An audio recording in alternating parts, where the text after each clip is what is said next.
Hey folks, welcome back to my channel. I am so glad that you guys are here for another fun video. I am Katie and you're watching my 31 days of Vlogtober, and we have finally done it, guys. We are at day number 31, so Halloween is now officially upon us, and I hope that whatever you've done to celebrate Halloween, it was a wonderful day and that you were able to celebrate it with some of your favorite people.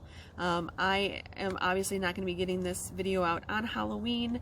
I've got a pile of things that we need to get done today, and so with editing it'll probably be either tomorrow or maybe the day after that this finally goes up. So apologies for the lateness of the video, I'm sure, but you'll notice I'm not in my normal setting too. Typically I'm up in my my office, but today I decided to kind of take things outside because it is an absolutely gorgeous October day. It is about 51 degrees outside, and it is a little chilly, but the sun is so bright and shiny that you almost don't even need a sweater. I'm just kind of wearing these, a force of habit. I love to wear my cardigans, but it is a very nice day, and so I figured we'd do something special today as our last Vlogtober day, and maybe go take a walk around my block and see if there are any beautiful Halloween trees left out there. Oh, that's an interesting animal. I don't know what that is. Oh, it's a chip. Oh, it's a squirrel. There he is. Don't act like I can't see you. This is what they do. So they like to hang out right around my pool. They like to hang out. We have a huge back deck, and so they hang out everywhere we have a deck, and they like to drive my dogs freaking crazy. So squirrels, man. But anyway, so I figured that we would take a little walk around the neighborhood and see if anybody has got some Halloween decorations up, or what the tree situation is looking like. So I am going to be putting some music behind my walk, and I did okay this from the artist himself. So the music that's going to be playing is called 1031, and it's by the incredible artist The Ghost in You, who is actually a one-man band.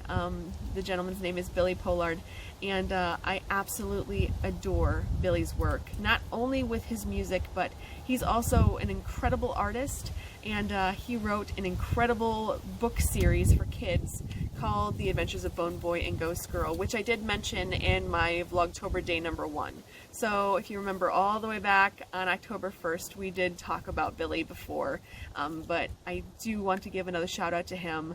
This is quite possibly my favorite Halloween song that's ever been released. I mean, there have been so many beautiful songs over the years that we have been able to kind of attribute to the Halloween fall season, but this one truly encapsulates the beauty of the season, and I just absolutely adore it. It kind of came on my radar 2 years ago, and I haven't stopped listening to it ever since. And then when he dropped October late last year, that's become my other kind of homage to the season. So it's kind of my bookends, you know. I start October with the song October, and then we end it with 1031, and it's just a beautiful homage to the season. And I thank Billy a lot for putting his wonderful work out there for us, and big thank you to him for allowing me to do this and put this song in my video, because I think that Billy deserves so much more attention than I think that he gets,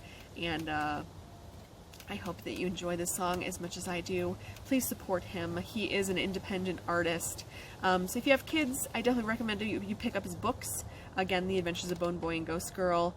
And I'll go ahead and link to his Amazon store down below.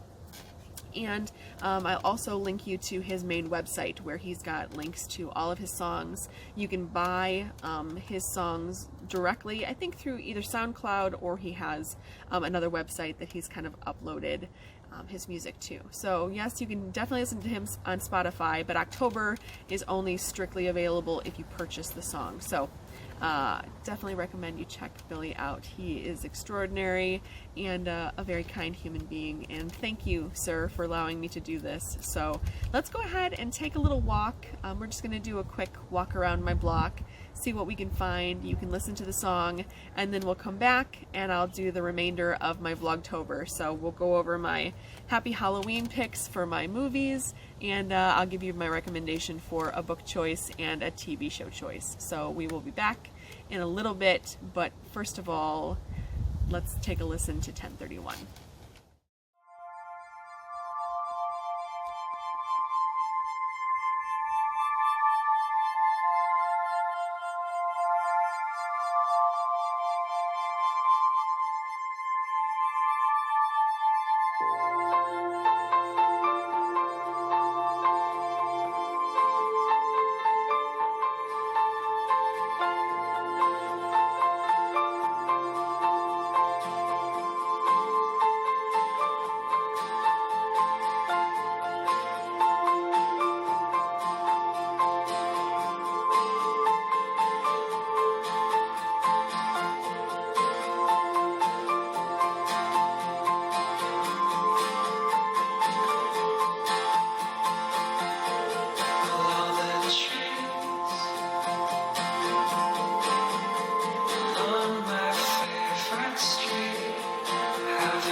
Welcome back, boys and girls. I hope that you enjoyed the little walk around my neighborhood.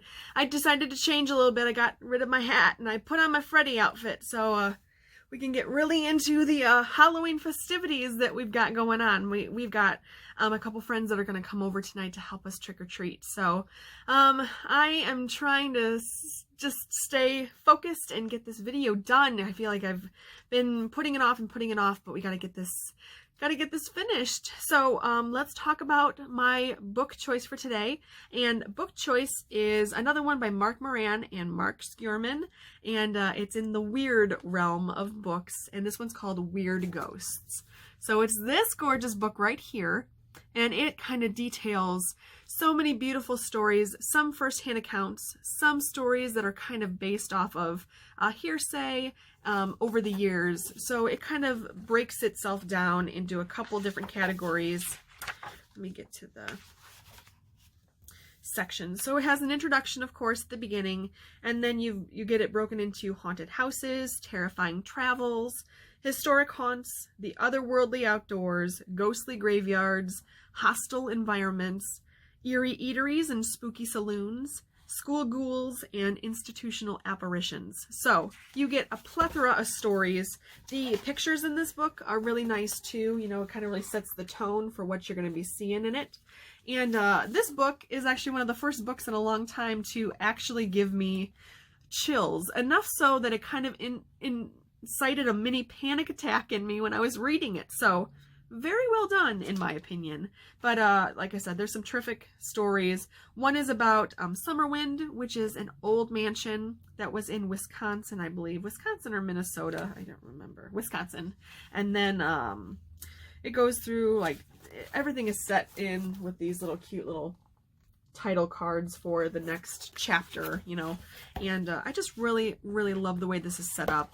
I love the stories that they have, because it kind of runs the gamut, you know, of common tales. Like this one is about the old Idaho State Penitentiary, and this is another one about ghosts of Alcatraz and places like that. So it's a really great book, and if you are a fan of the supernatural and the paranormal in general, I implore you to pick this book up, because it's really, really great.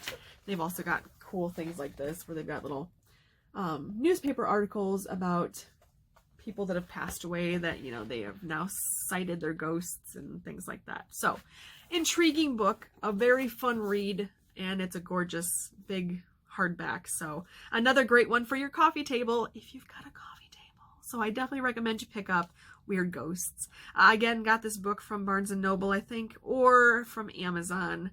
Maybe from Amazon. So either one of those, you'll find it pretty easily though, and it's a fun read, so I think you'll really enjoy this. So this is my book choice today, Ghosts. So let's move on to my movie choices today, and I do have a couple for you. So the first one is a fun one that just came out in 2018, I think, and this is the second Goosebumps movie. So it was Goosebumps 2 Haunted Halloween, and it was so much better, I think, than the first one. I mean, the first movie was good, but this one I thought kind of really totally encapsulated the season of spookiness. You know what I mean? Like, it had all of the quintessential Goosebumps characters. You had the werewolf of Fever Swamp in there. You had, of course, the main character is Slappy the Dummy, and then you get a haunted mask, and you get all of these wonderful nods to the terrific Goosebumps tales. And I just really liked the characters that they had in this movie. The daughter in this movie also plays one of the main characters in Annabelle Come Home. She plays the babysitter in that movie, and I just think she's a really good actress. I can't think of her name at this moment, but I'll note it in the space below, or I'll put it down in the description box. But absolutely phenomenal acting, I think, by everybody. Another face that you'll recognize, the kid that plays Ben Hanscom in the It Chapter 1 and a little bit in It Chapter 2. He stars in this movie as well. And it's just a really fun story from beginning to end. My mom and I actually took my niece to see this when it came out in the theaters, and we all absolutely loved it. So I recommend you check out Goosebumps 2 Haunted Halloween. I think it's on TV right now, and you could probably find it streaming pretty easily as well. I think it's on Netflix. And then my second movie I want to talk about, if you have not seen this movie, you're not alone. Not a lot of people saw this, but it is quite possibly my favorite anthology type story. So really this follows along about 5 different stories that kind of intersect and combine at the very end. But it's an incredible movie from 2007, and it's called Trick or Treat. So we've already talked about Trick or Treat before, because I showed you this handsome little fella right here. So this is the main antagonist of the movie. So his name is Sam, and he's kind of like the overall spirit of Halloween. That's kind of the way I look at him. He is this kind of a menacing character, but he's basically just following people along to make sure that they are following the rules of Halloween, you know, that they are respecting where Halloween came from, and not doing anything to get themselves into trouble. So if you do happen to get yourself in trouble, Sam will be there to take care of you. So it follows along a married couple at the beginning who are getting home from a Halloween party, and the wife wants to blow out all the candles and the jack-o'-lanterns and start taking down all of the decorations already. And her husband's like, I don't think that's a good idea. Just leave it up and we'll take care of it in the morning. But she's dead set. She wants to get rid of everything. And that's a big no-no for Sam. So he, you know, has these specific rules. And if you went to Spirit Halloween at all this year, you've probably seen something with Sam's rules listed on it. You know, and his rules kind of include, like, never blow out a jack-o'-lantern. It has to kind of go out on its own. And never, besmirch the name of Halloween, you know, in any capacity. And so she's already kind of done 2 of those things she's not supposed to do. So she ends up getting it in the end. And we, right off the bat, we see that this is going to be kind of a terrifying tale. And it follows along a gentleman who you find out is kind of a serial killer character, where he's murdering kids that are disrespecting, you know, the name of Halloween.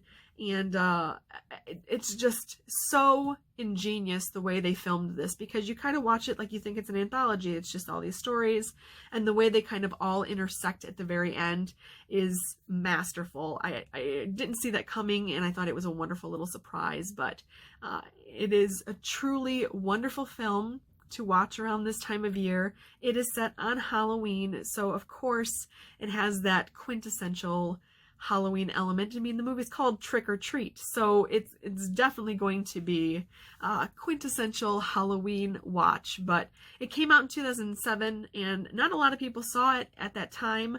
I didn't even see it until I think about 2013, once it was finally released on DVD, and I ended up seeing it with a group of friends and absolutely fell in love with it. So I can't recommend Trick or Treat enough. Sam's character, like I said, he kind of comes off as a bad guy, but I really think he's just, you know, observing the rules of Halloween. And I think he's actually named after Samhain, because Samhain is spelled Samhain.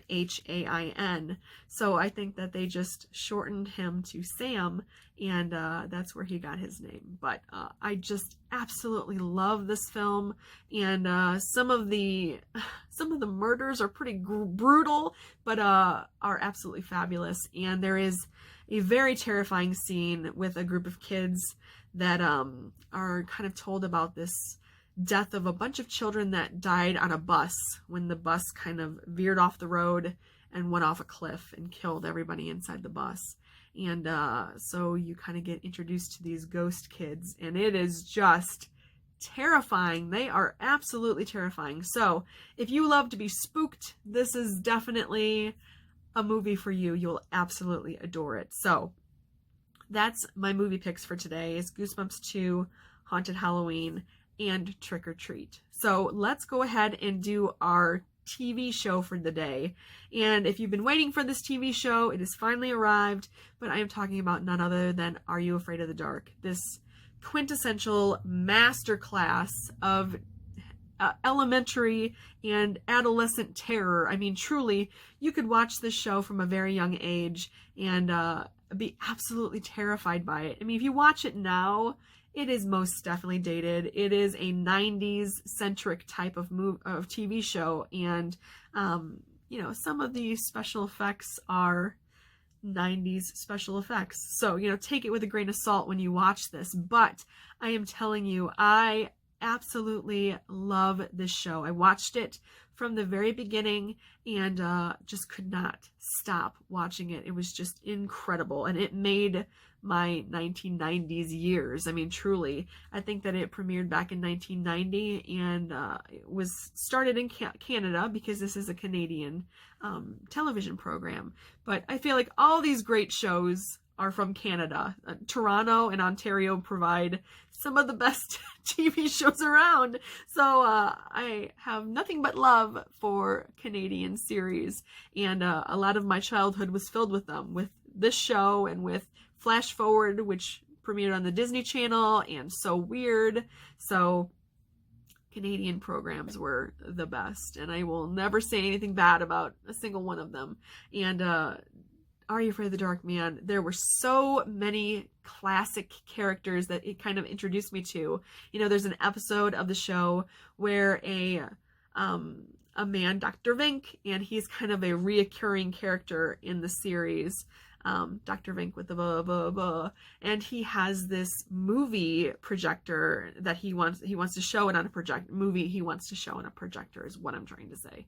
And so he comes across this small town theater that's not doing too well. They're on the verge of shutting down. And he says, well, I've got this movie, you should show it, and it'll bring in a crowd. I guarantee it. And it's basically a total ripoff of Nosferatu, like such a ripoff of Nosferatu. And of course, as a kid, I didn't know what Nosferatu was. This was my first introduction to it. And then, you know, years later when you find out, it was just Nosferatu. Okay. But it was an introduction. It was a gateway drug. You know what I mean? So much like Mr. Boogedy was, you know, that we talked about yesterday, but I absolutely adored the show. There were episodes, The Tale of the Ghastly Grinner, who was like this comic book character that comes to life. There was a story about a boy that gets sucked into a pinball game.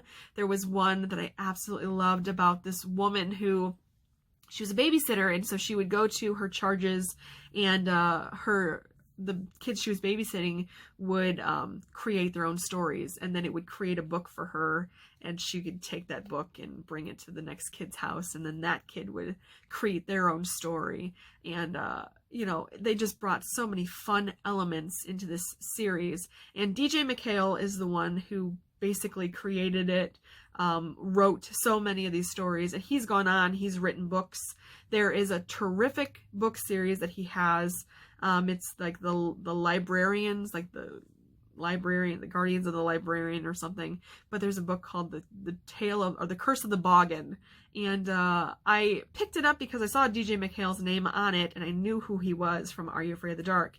And I got the audiobook to listen to, and it was so creepy and so wonderful. It was so reminiscent of an episode of Are You Afraid of the Dark? I absolutely loved it. So I think there's 2 or 3 books in the series currently. You should definitely check that out as well. But yeah, DJ McHale was kind of all over this series. His name was on every single episode. And so you kind of just by you know, reference, you always saw his name. So when I saw that he had written some books, I was like, definitely going to check those out. But every one of these episodes was fun and spooky. There were some that were kind of meh, but a lot of them were so much fun. One of my very, very favorite episodes, possibly my favorite, was a total ripoff of The Legend of Sleepy Hollow. It's called The Tale of the Midnight Ride, and it's, you know, it's got a kid named Katie, and I don't remember what the boy's name was now all of a sudden. Isaac, or I can't remember anymore.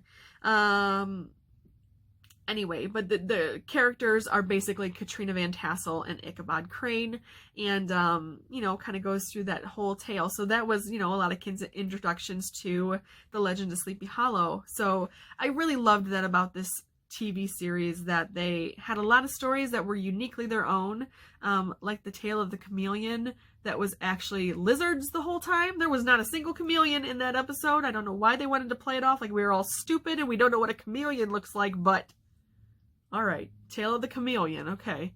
And then there was, you know, tales about an FM, like a radio that they could tune into and kind of get to the spirit world. And then there was a great story about a library after hours. And so these kids kind of sneak into the library because they forgot their notebook, and they encounter this like creepy ass librarian who, if you talk in front of her, she will steal your voice. And it always just freaked me out. And I was like, nah, this is terrific. This is a great show. Every single episode I've I've since bought every single episode on YouTube. They have them available. I think it's like, what did I pay? Like $17, $18 for every season of Are You Afraid of the Dark? And best money I've spent. I was so thrilled to be able to own every single one of these episodes. So if I ever have kids one day, I cannot wait for the moment I get to introduce them to Are You Afraid of the Dark? So that is my final TV recommendation for our Vlogtober, and final recommendation in general, I guess, until our next series or whatever else comes out. But I have absolutely adored doing this with you guys, being here and kind of being able to spend a little time with you every day. I hope you've enjoyed it. I hope that you guys really liked watching these. We may do another series like this down the road, and till then, you know, just keep an eye out for my videos. I'm still working on a leaf collection video, and I've got one about the Henry Ford Museum and Spiegel Grove and the Rutherford B. Hayes Presidential Center, and a couple other great things for you guys to check out. So I hope you all have a very happy Halloween, that you stay safe, and if you do trick-or-treating, just make sure you do it per guidelines, and make sure that you and the kids involved are safe. So I will see you guys in my next video. I love you, and I can't wait to keep going with this channel and see what else happens. So take care of yourselves, and I will see you soon.